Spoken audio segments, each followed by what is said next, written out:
Today we're going to talk about the evaluate function, which is native to Excel VBA. It's actually a very, very powerful function.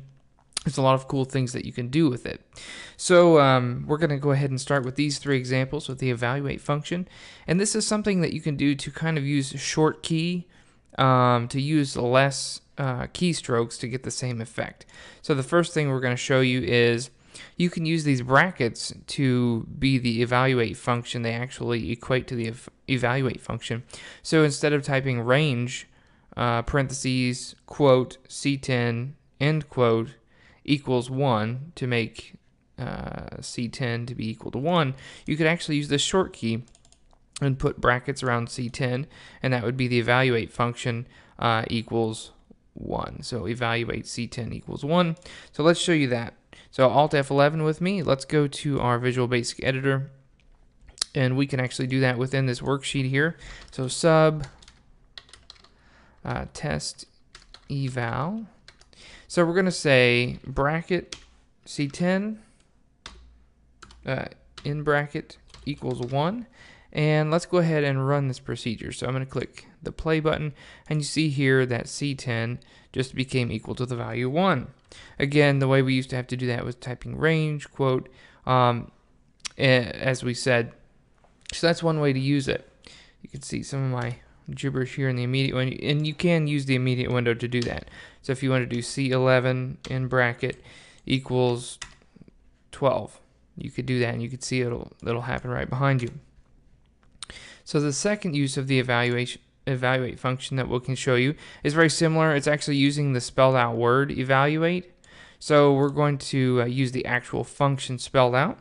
So we're going to say we wanted to get the sum of D1 through D10.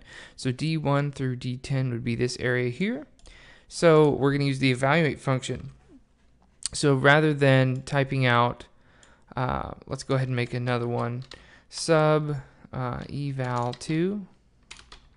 Okay, so actually I'm just going to paste this here, and then Alt F11 to get back to the Visual Basic Editor.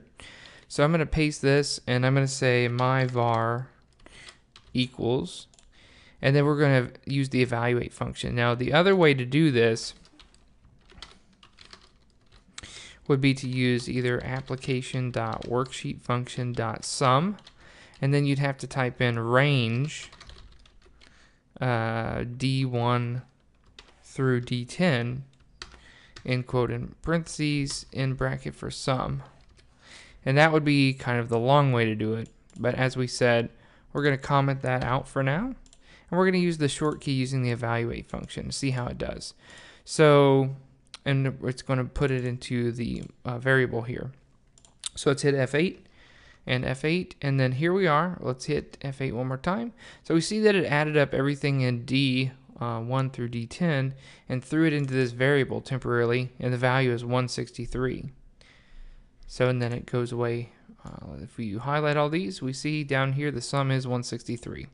So that worked just fine. It's another cool use for the evaluate function.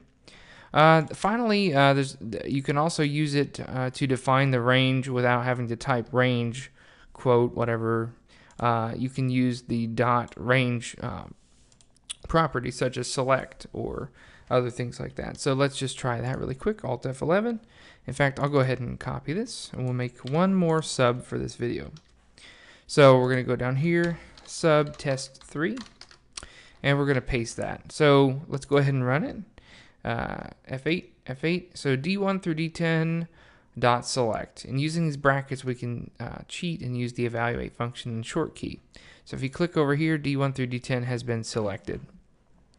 One caveat for using the evaluate function is sometimes if you're using named ranges, you can use them in the evaluate function, but sometimes certain like VLOOKUP in VBA gets very wonky about that. So if you find that something is glitching out or it's giving you an error screen, you may want to go ahead and assume that that particular one just wasn't designed to work well with the evaluate function, and then you can go ahead and change it back to using the range or the cells objects. But other than that, do play around with that. There's a lot of cool things that you can do. So I feel like we should go ahead and show you the named range as well, though. So let's go ahead and name D1 through D6, and we'll call it test range. So if I did one more macro, I'm going to do one more sub, and I'm going to call it test 4. And this is regarding named ranges. So I'm going to use my short key for evaluate. Just like a range, a named range is technically a range. So we're going to say test range, and we'll just make them all equal to 50. So let's hit F8, and let's see what happened there. So everything in our test range just became equal to 50. So that is the short key for the evaluate function. Very cool. I'm going to post a link that'll show you some more information regarding this fabulous function, and we'll see you in the next video.